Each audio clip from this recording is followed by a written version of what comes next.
सुनो, बहुत ध्यान से सुनो, क्योंकि जो बात मैं कहने जा रहा हूं वह तुम्हारी पूरी जिंदगी की दिशा बदल सकती है। और यह तब होगा जब तुम सिर्फ कान से नहीं, अपने अस्तित्व से सुनोगे। तुम जिन चीजों का पीछा कर रहे हो, दौलत, सुख, रिश्ते, प्रशंसा, उपलब्धियां, इनमें से किसी ने भी तुम्हें कभी पूर्ण नहीं किया। और यह बात तुम जानते हो, बहुत भीतर जानते हो, बस स्वीकार नहीं करते। हर बार कुछ पाने के बाद तुमने एक छोटी सी खुशी महसूस की होगी, पर वह टिकती नहीं। क्षण भर बाद वही खालीपन, वही बेचैनी, वही पुरानी तड़प फिर लौट आती है। क्योंकि जो मिला वह सिर्फ सुख था। सुख का स्वभाव ही है आना और तुरंत खो जाना। सुख लंबी उम्र वाला नहीं होता, वह मोमबत्ती जैसी लौ है। हवा का थोड़ा सा झोंका आया और बुझ गई, और तुम सोचते हो शायद थोड़ी बड़ी मोमबत्ती लेनी चाहिए। थोड़ा बड़ा सुख, थोड़ा बड़ा लक्ष्य, थोड़ी बड़ी कमाई, थोड़ा बड़ा रिश्ता, थोड़ी बड़ी पहचान, और फिर जिंदगी एक लूप में बदल जाती है। तुम समझते हो कि तुम आगे बढ़ रहे हो, लेकिन असल में तुम वहीं के वहीं खड़े हो, बस चक्कर काट रहे हो एक बंद वृत्त में जिसका कोई अंत नहीं। सच तो यह है कि सुख का पीछा करने वाला मन कभी संतुष्ट नहीं हो सकता, कभी शांत नहीं हो सकता, कभी भर नहीं सकता, क्योंकि उसका पेट खाली नहीं, पेट ही नहीं है, वह सिर्फ एक भूख है जो जितना खिलाओ उतना बढ़ती जाती है। लेकिन आनंद की प्रकृति बिल्कुल अलग है। आनंद कोई लहर नहीं है कि उठी और गिर गई। आनंद वह समुद्र है जहां लहरें उठती गिरती रहती है, पर समुद्र की गहराई, उसका मौन, उसकी विशालता कभी नहीं बदलती। आनंद कोई अनुभव नहीं है, अनुभव तो आता जाता रहता है। आनंद तो तुम्हारा स्वभाव है, तुम्हारा मूल तत्व, तुम्हारी वह जड़ जो बिना कारण मुस्कुरा सकती है, बिना कारण शांत हो सकती है, बिना किसी उपलब्धि के पूर्ण हो सकती है। पर तुमने कभी भीतर देखा ही नहीं, तुमने कभी अपनी आंखें खुद की तरफ मोड़ी ही नहीं। तुम बस बाहर दौड़ते रहे, और बाहर सिर्फ भीड़ है, शोर है, धक्का मुक्की है, तुलना है, ईर्ष्या है, दिखावा है। और भीतर एक ऐसी शांति है जिसे तुमने कभी छुआ ही नहीं। तुम्हें उसका स्वाद तक नहीं मिला। तुमने अपना घर छोड़ दिया और अनजान सड़कों पर भटकते रहे। तुम्हें बार बार यह सिखाया गया कि खुशी बाहर है। कोई नहीं बताता कि बाहर सिर्फ उत्तेजना होती है, खुशी नहीं। बाहर सिर्फ चमक होती है, प्रकाश नहीं। बाहर सिर्फ आवाजें होती हैं, संगीत नहीं। संगीत भीतर बजता है। तुम्हारे भीतर एक ऐसा कक्ष है जहां कोई विचार नहीं पहुंच सकता, कोई भय नहीं पहुंच सकता, कोई लालच नहीं पहुंच सकता। पर तुमने दरवाजा कभी खोला ही नहीं, बस बाहर खड़े होकर दस्तक देते रहे, दूसरों के घरों पर, दूसरों की इच्छाओं पर, दूसरों की मंजिलों पर। तुम्हें लगता है कि जीवन बाहर है और जीवन तुम्हारे पीछे से बुलाता रहता है। मिट्टी की महक की तरह, बारिश की पहली बूंद की तरह, माँ की गोद की तरह, बहुत सीधा, बहुत सरल, बहुत सहज। पर तुम भागते रहते हो। तुम्हें लगता है रुकना हार जाना है, लेकिन सच्चाई यह है कि भागना हार की निशानी है और रुकना जीत की पहली सीढ़ी। रुकना मतलब ठहरना नहीं, रुकना मतलब अपनी जड़ों को पहचानना। क्योंकि पेड़ भी ऊपर तब तक नहीं बढ़ सकता जब तक उसकी जड़ें भीतर न उतरे। जब तुम बस एक पल को रुकते हो और देखते हो, सिर्फ देखते हो, बिना किसी निर्णय के, बिना किसी टिप्पणी के, तभी पहली बार एक हल्की सी शांति तुम्हारे चारों ओर नहीं, तुम्हारे भीतर उतरने लगती है। वही पहला क्षण होता है जहां सुख खत्म होता है और आनंद की धड़कन शुरू होती है। आनंद को पाना कोई उपलब्धि नहीं, आनंद तो हमेशा था। तुम बस उसके ऊपर परतें चढ़ाते रहे, इच्छाओं की परत, डर की परत, लालच की परत, चिंता, अहम, शिकायत, भविष्य की कल्पना, अतीत का बोझ। जब ये परतें गिरती हैं, तब जो बचता है वही आनंद है। और यह भीतरी यात्रा किसी पहाड़ या जंगल की यात्रा की तरह नहीं। ये यात्रा बहुत छोटी है, इतनी छोटी कि तुम्हें बस अपनी आंखें बंद करनी है और जिस दिशा में हमेशा बाहर देखते रहे हो उसे उलट देना है। ये उलट देना होता है, भीतर की ओर मुड़ना। फैसला बड़ा है पर कदम बहुत छोटा है। और जैसे ही तुम भीतर मुड़ते हो थोड़ा सा, बस थोड़ा सा, तभी तुम महसूस करते हो कि तुम्हारे भीतर कोई शांत सरोवर है जो कभी लहराता नहीं, कभी गंदा नहीं होता, कभी बदलता नहीं। वही आनंद है, वही वह स्रोत है जिसे तुम बाहर खोजते रहे। ये जो भीतर का पहला स्पर्श है, यही असली शुरुआत है, यही पहली जागृति है, यही पहला कदम है जो तुम्हें अपने ही घर की तरफ ले जाएगा। और यह घर दूर नहीं है, यह तो तुम्हारे ही भीतर धड़क रहा है। सुनो, तुम्हें हमेशा यह भ्रम दिया गया है कि जीवन बाहर है। बचपन से तुम्हें यही सिखाया गया कि बाहर दौड़ो, बाहर कमाओ, बाहर कुछ बनो, तभी तुम किसी लायक बनोगे, तभी तुम खुश रहोगे। और तुमने विश्वास कर लिया। तुमने किसी क्षण भी यह सवाल नहीं किया कि क्या सचमुच खुशी बाहर मिलती है। तुम्हें कभी यह नहीं बताया गया कि बाहर जो मिलता है वह सिर्फ उत्तेजना है, थोड़ी देर की चमक, थोड़ी देर की हलचल, जैसे अंधेरे कमरे में अचानक एक टॉर्च जल उठे और फिर उतनी ही जल्दी बुझ जाए।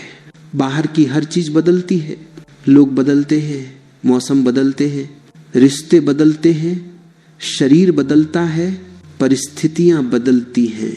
तो बाहर मिलने वाली कोई भी चीज स्थायी कैसे होगी।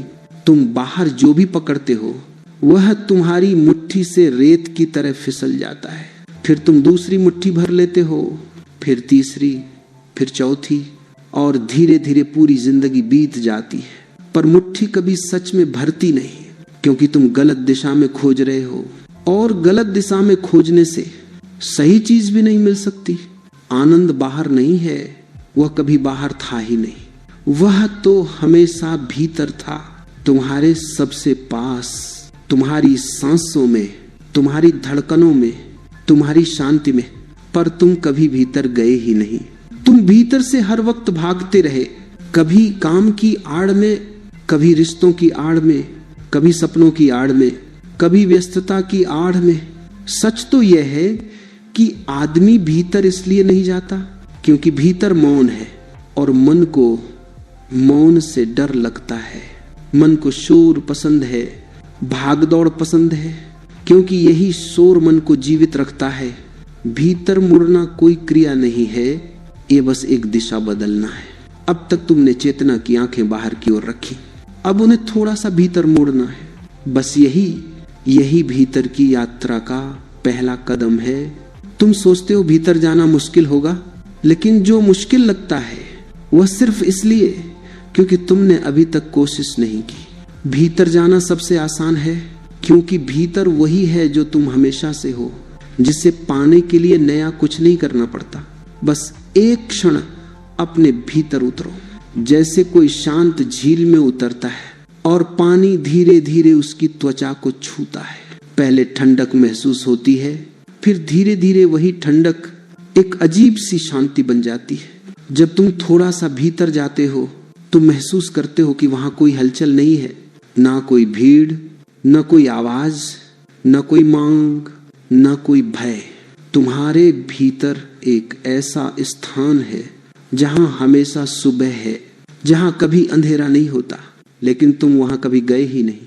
वह स्थान तुम्हारे सबसे करीब है, फिर भी तुम सबसे दूर हो। और बाहर की दुनिया जो तुमसे लाखों मील दूर है, उसे तुमने सबसे करीब बना लिया।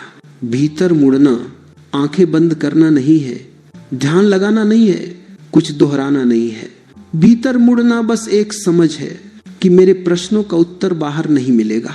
जैसे ही यह समझ आती है, एक हल्की सी रोशनी भीतर जलने लगती है। वह रोशनी शब्दों की नहीं होती, वह रोशनी विचारों की नहीं होती, वह बस एक एहसास होती है कि कुछ है, कुछ बहुत गहरा, कुछ बहुत शांत, कुछ बहुत मेरा। तुम पहली बार महसूस करते हो कि तुम अकेले नहीं हो, तुम अपने साथ हो और यही भीतर की पहली खुशबू है, पहली हवा का झोंका है, पहला फूल है। जब तुम भीतर उतरते हो और बस थोड़ा सा देखते हो तो तुम पाते हो कि एक साक्षी तुम्हारे भीतर बैठा है। वह तुम्हें देखता रहा है, हर पल, हर सांस, हर भावना, हर विचार। तुम दुखी होते हो, वह देखता है। तुम खुश होते हो, वह देखता है। तुम गुस्सा करते हो, वह देखता है। तुम रोते हो, वह देखता है। वह कभी बदलता नहीं, कभी हिलता नहीं, कभी प्रतिक्रिया नहीं देता। वह बस देखता है, शांत, मौन, निर्विकार। वही तुम्हारा मूल है, वही तुम्हारा घर है, वही आनंद का स्रोत है। और जैसे ही तुम इस साक्षी की उपस्थिति को पहचानते हो, तुम्हारे भीतर एक बीज फूटता है, एक ऐसा बीज जिसे किसी प्रयास की जरूरत नहीं। वह अपने आप अंकुरित होता है, अपने आप बढ़ता है, अपने आप फूल बनता है।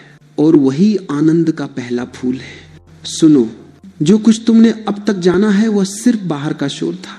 भीतर की यात्रा वहीं से कठिन होने लगती है जहां तुम मन को पहली बार पहचानते हो। क्योंकि मन सबसे बड़ा छलिया है, मन सबसे बड़ा जादूगर है, और मन ही सबसे बड़ा कैदी भी है, और जेलर भी वही है। तुमने कभी सोचा भी नहीं होगा कि जिस चीज पर तुम भरोसा करते हो, जिस पर तुम निर्णय लेते हो, जिससे तुम दुनिया देखते हो, वह ही तुम्हें धोखा दे रही है। मन हमेशा तुम्हें दो दिशाओं में खींचता है, इच्छा और भय, बस यही दो। और ये दोनों तुम्हें भीतर से बाहर फेंकते रहते हैं। जब तुम्हें कुछ चाहिए होता है, मन कहता है पाओ, तभी तुम खुश होगे।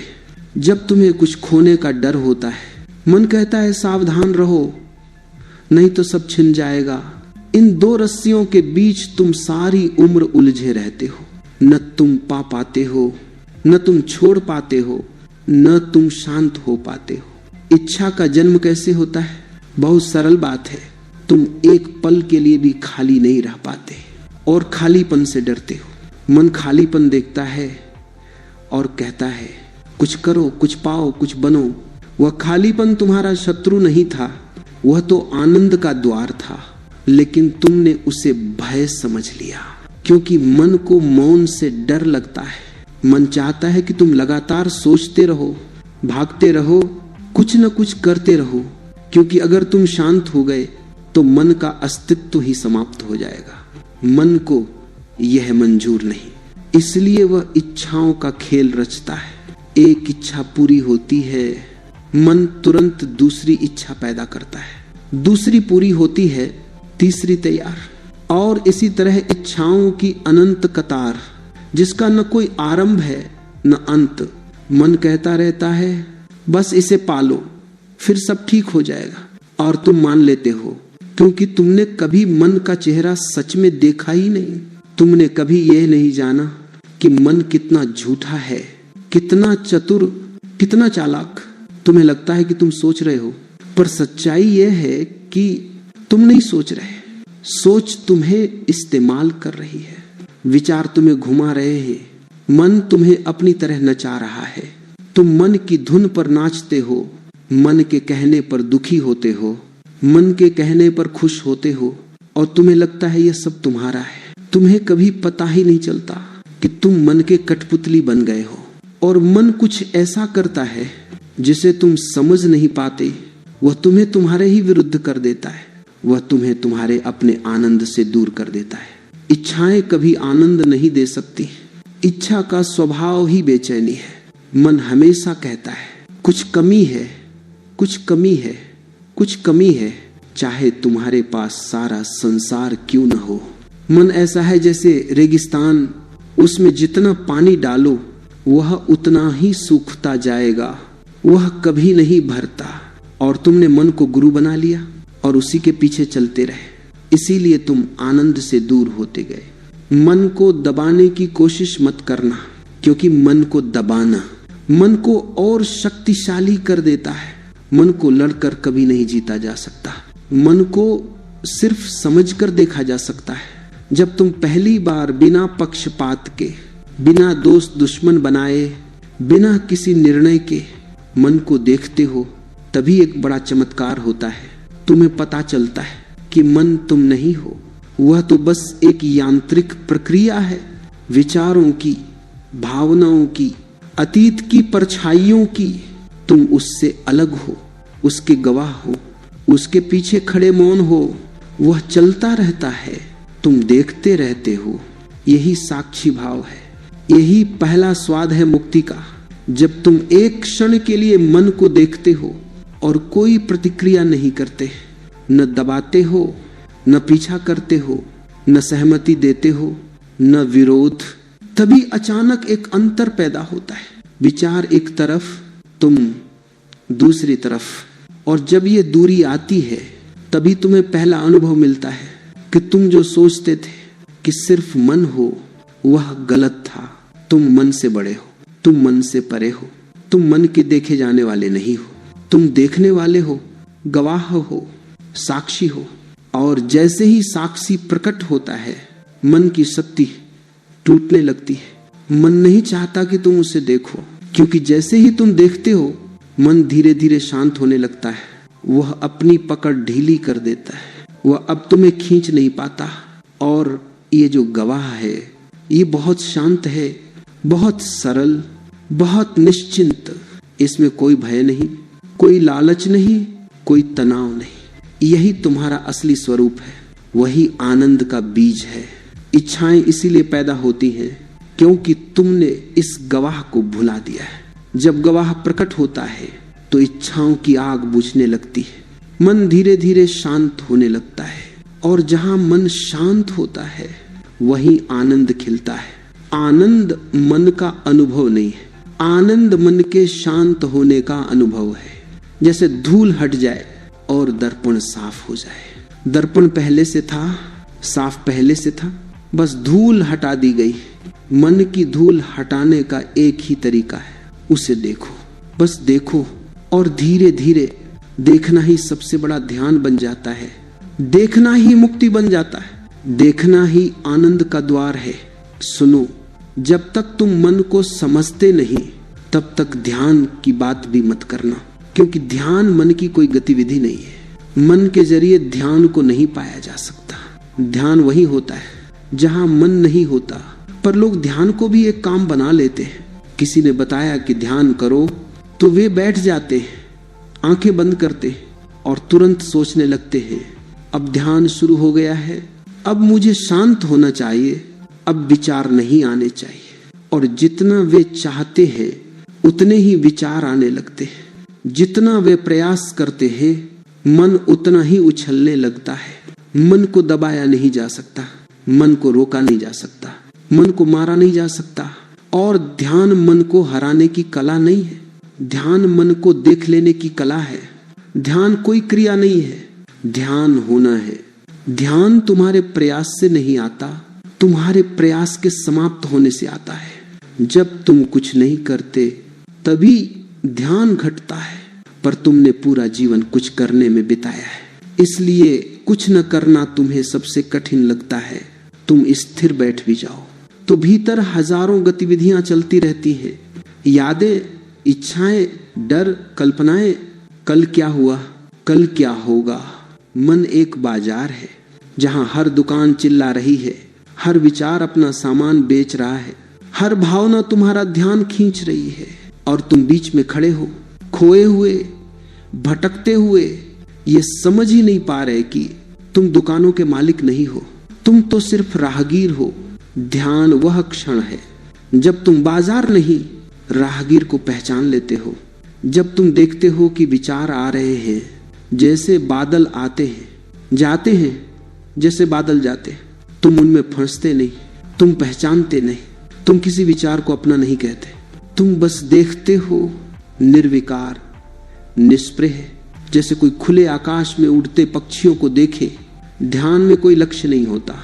जहां लक्ष्य होता है वहां मन होता है, जहां साधना होती है वहां प्रयास होता है, जहां प्रयास होता है वहां तनाव होता है। ध्यान तनाव से मुक्त होना नहीं, तनाव को देखने से मुक्त होना है। तुम देखते हो, बस देखते हो, और देखने में ही मन की शक्ति टूटने लगती है।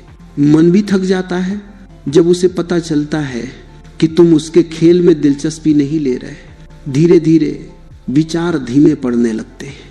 जैसे शाम उतरते उतरते शहर की आवाज शांत होने लगती है, जैसे रात गहराती जाती है और सभी रास्ते खाली हो जाते हैं। और जब यह मौन भीतर फैलता है, तुम्हें अचानक एहसास होता है कि मौन बाहर नहीं आया, मौन हमेशा भीतर था। तुम बस इतने शोर में खोए थे कि सुन नहीं पाए।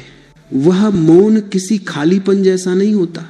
लोग सोचते हैं मौन दुखद होगा, अंधेरा, सोना, बोझिल, पर असली मौन बहुत मधुर होता है, बहुत गर्म, बहुत कोमल, जैसे कोई गहरी झप्पी दे रहा हो, जैसे कोई भीतर कह रहा हो मैं यहाँ हूँ, हमेशा से यहाँ हूँ।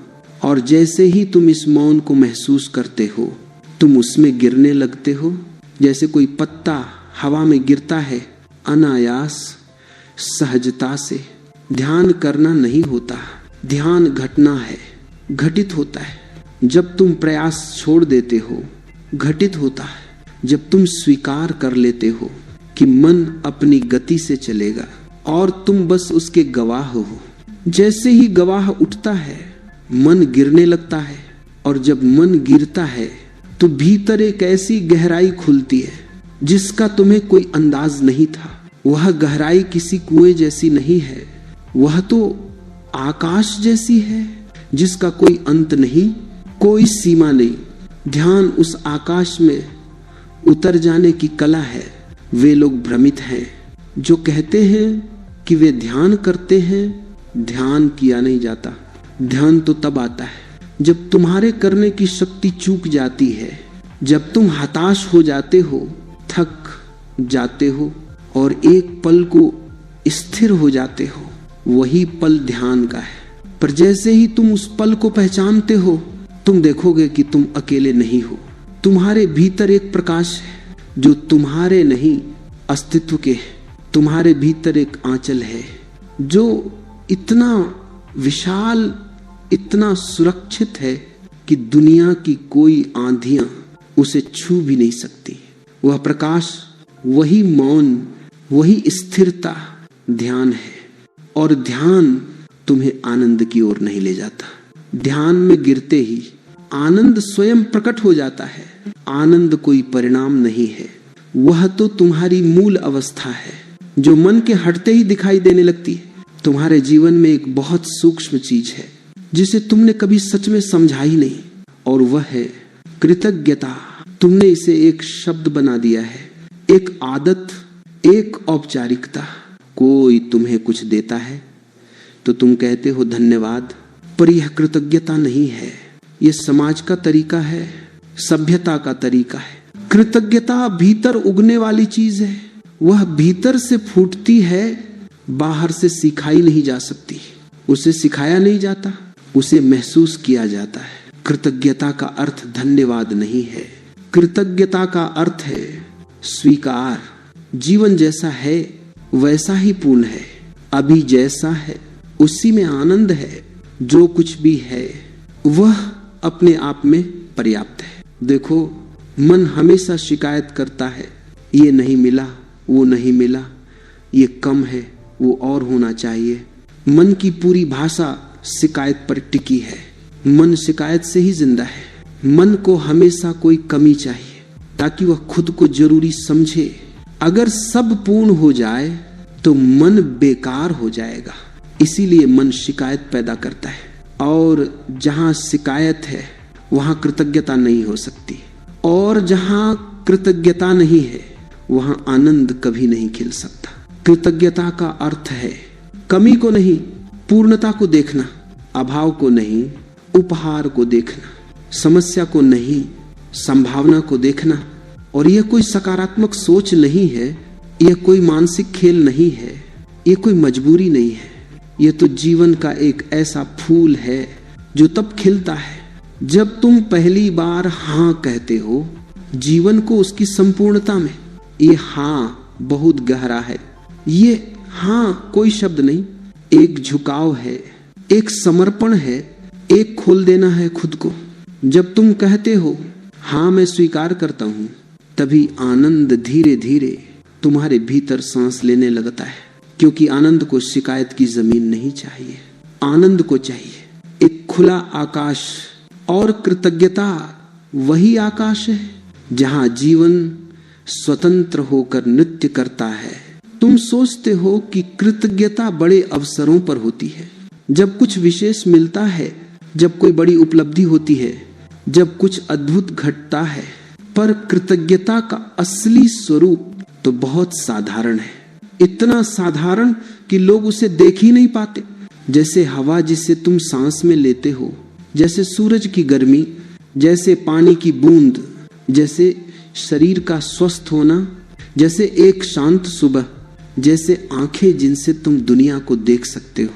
तुम्हारे पास जो है वह इतना अनमोल है कि अगर तुम सच में देखो तो हर सांस एक उत्सव बन सकती है।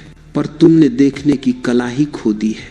तुम सिर्फ चाहने की कला जानते हो, देखने की नहीं। कृतज्ञता देखने की कला है, प्रत्यक्ष देखने की, गहराई से महसूस करने की।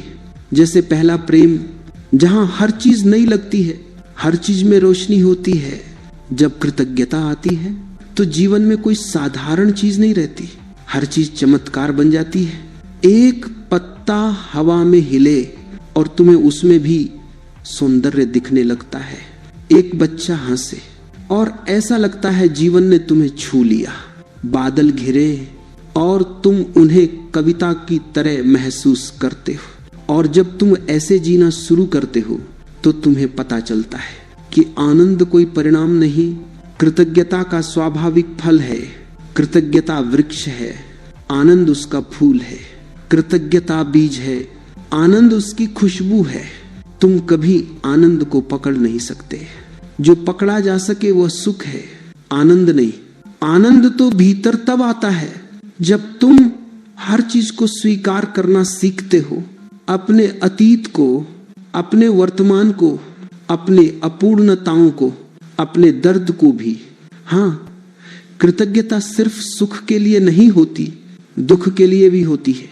क्योंकि दुख ने तुम्हें बदलना सिखाया, तोड़ना सिखाया, झुकना सिखाया, समझना सिखाया। अगर तुम भीतर गहराई से देखो तो तुम पाओगे कि दुख तुम्हारा सबसे बड़ा शिक्षक था, बस तुमने उसे कभी उस नजर से देखा ही नहीं। कृतज्ञता का अर्थ है यह पहचानना कि जिंदगी तुम्हारे खिलाफ नहीं है, वो हमेशा तुम्हारे पक्ष में रही है। सिर्फ तुम अंधे थे, जिंदगी हमेशा तुम्हें दे रही थी प्यार, अनुभव, मौन, अवसर, और तुम व्यस्त थे इच्छाओं की सूची लिखने में। एक क्षण को रुककर महसूस करो। अगर आज तुम्हारे भीतर एक ही चीज जाग जाए, कृतज्ञता, तो तुम अभी इसी पल सबसे धनी व्यक्ति बन सकते हो। क्योंकि धन बाहर जोड़े जाते हैं, पर कृतज्ञता भीतर जोड़ती है। और जो भीतर जोड़ता है वह कभी नष्ट नहीं होता। कृतज्ञता अंदर से भरा देती है और भीतर की भरावट ही आनंद का दरवाजा है, जहां से आनंद झरने की तरह बहने लगता है। तुम अपने भीतर जो सबसे भारी बोझ उठाए फिरते हो, वह तुम्हारा शरीर नहीं, तुम्हारी समस्याएं नहीं, तुम्हारी परिस्थितियां नहीं, वह सिर्फ एक शब्द है, मैं। तुम जिस मैं को लेकर जीते हो उसी ने तुम्हें जीवन से दूर कर दिया है। तुम्हें जो दुख मिलता है, जो टूटन मिलती है, जो संघर्ष मिलता है, सच पूछो तो वह किसी और से नहीं, अहंकार से आता है। अहंकार का स्वभाव ही ऐसा है कि उससे हमेशा कुछ चाहिए, उसे प्रशंसा चाहिए, उसे महत्व चाहिए, उसे मान चाहिए, उसे किसी से बड़ा बनना है, किसी से आगे बढ़ना है। अहंकार हमेशा तुलना में जीता है, वह कभी अपने आप में शांत नहीं हो सकता। वह तभी जीवित रहता है जब उसे कोई दूसरा मिले जिसे वह छोटा कर सके या जिसकी छाया में वह बड़ा महसूस कर सके। अहंकार के पास सिर्फ एक ही भाषा है, मुझे चाहिए। चाहे वह प्रेम हो, सम्मान हो, सत्ता हो, पैसा हो, ज्ञान हो, अहंकार हर चीज को अपना ईंधन बना लेता है। और जब अहंकार मौजूद होता है तो आनंद का प्रवेश असंभव है। क्योंकि आनंद को कोई मैं नहीं चाहिए, आनंद को चाहिए खालीपन। आनंद तब आता है जब तुम अपने आप को जगह देते हो, जहां तुम किसी से तुलना नहीं करते, किसी से आगे नहीं बढ़ते, किसी को जीतने की कोशिश नहीं करते। अहंकार एक दीवार है और आनंद दीवारें नहीं, खुला आकाश चाहता है। तुम सोचते हो कि अहंकार छोड़ना होगा, लेकिन छोड़ना भी एक प्रयास है, एक लक्ष्य है, एक मैं छोड़ रहा हूं जैसी चालाकी है। अहंकार छोड़ने से नहीं, समझने से पिघलता है। जब तुम देखते हो कि ये अहंकार क्या क्या करवा रहा है, कैसे तुम्हें दुखी करता है, कैसे रिश्तों को तोड़ता है, कैसे प्रेम को नष्ट करता है, कैसे तुम्हारी स्वतंत्रता छीनता है, तभी उसके प्रति एक करुणा जन्म लेती है। तुम लड़ते नहीं, तुम बस देखते हो, और जहां देखने की रोशनी होती है वहां अहंकार की छाया टिक ही नहीं सकती। अहंकार तब तक है जब तक तुम यह मानते हो कि तुम अपने आप पर्याप्त नहीं हो। अहंकार हमेशा कहता है कुछ बनो तभी मूल्य मिलेगा, और अस्तित्व कहता है तुम पहले से ही पूर्ण हो। बस ये आवाज तुमने कभी सुनी नहीं, क्योंकि अहंकार का शोर बहुत तेज है। अहंकार कहता है मैं करूंगा, मैं बनूंगा, मैं पहुंचूंगा, मैं जीतूंगा, और यही मैं की दीवार तुम्हें आनंद के दरवाजे से दूर रखती है। समर्पण का अर्थ हारना नहीं है, अहंकार हारता है, तुम नहीं। जब अहंकार पिघलता है, तुम पहली बार खुद को महसूस करते हो। उस पल में जो होता है वह कोई अधूरापन नहीं, बल्कि बहुत गहरी हल्कापन है। जैसे किसी ने अचानक तुम्हारे कंधों से भारी बोझ उतार दिया हो, जैसे तुम पहली बार बिना वजन के चल रहे हो, जैसे भीतर कोई हवा बह रही है, कोमल, स्वच्छ, मुक्त। अहंकार पिघलता ही तब है जब तुम ये समझ लेते हो कि मैं कभी तुम थे ही नहीं। वह तो एक विचार था, एक छवि थी, एक भूमिका थी जो समाज ने तुम्हें दे दी। जब ये मैं हटता है तो तुम पाते हो कि तुम किसी छवि में कैद नहीं हो। तुम एक जीवित, धड़कता हुआ स्वतंत्र अस्तित्व हो, जिसे कोई नाम, कोई पहचान पूरी तरह परिभाषित नहीं कर सकती। यही कारण है कि जहां अहंकार नहीं होता वही प्रेम खिलता है, वही मौन उतरता है, वही ध्यान गहराता है, वही आनंद फूटता है।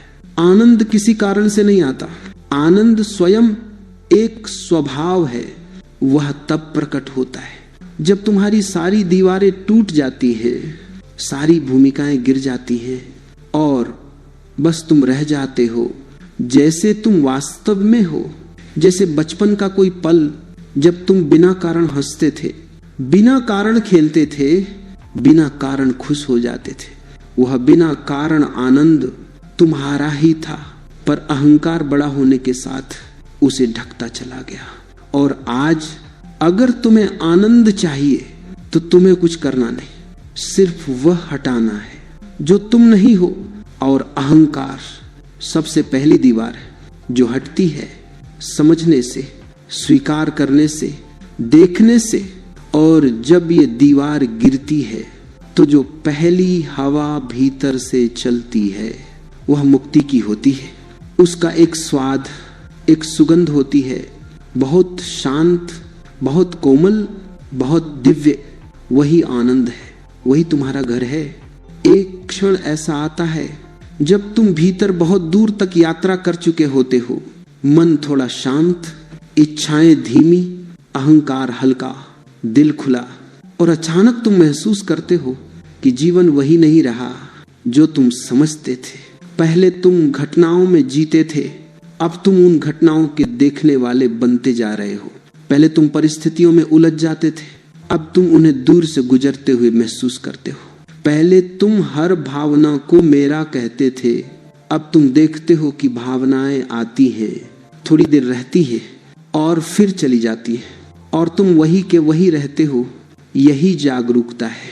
जागरूकता का अर्थ कोशिश नहीं है, जागरूकता का अर्थ बोझ नहीं है। जागरूकता एक थकान नहीं, एक ताजगी है, वह भीतर कहीं धीरे धीरे खुलती है। जैसे कोई फूल सुबह के उजाले में बिना किसी संघर्ष के खिल जाता है। जागरूकता में जीना मतलब तुम्हारे भीतर एक रोशनी जल गई है जो हर चीज को साफ साफ देखती है, बिना निर्णय के। तुम अब खुद के दुश्मन नहीं रहे, तुम अब खुद को समझने लगे हो। तुम अब जीवन से लड़ना छोड़ रहे हो, और जब लड़ाई खत्म होती है तभी सहजता जन्म लेती है। सहजता का अर्थ है कि तुम किसी बात के साथ जूझते नहीं, न अतीत के साथ, न भविष्य के साथ, न भावनाओं के साथ, न परिस्थितियों के साथ। तुम बस उन्हें बहने देते हो, जैसे नदी बहती है, जैसे हवा चलती है।